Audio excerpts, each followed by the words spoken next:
Людмила Оланлы шигырьләрен Яков Емельянов исемендәге Җәшнә Кояш Ялтыра фестиваль конкурсы лауреаты Иван Пугачев башкара.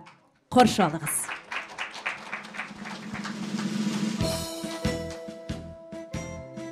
Җиргә тагын килә ямьле язлар, тарихларга уелып кала еллар, хәтерләрдә мәңге сакланырлар, ветераннар узган данлы юллар.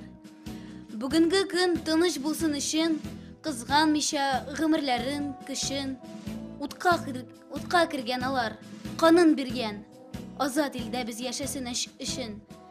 Ничек яши бүген ветераннар, төзәлгәнме сугыш яралары? Күңелләрдә бары тик бер теләк, кабынмасын утның яңалары.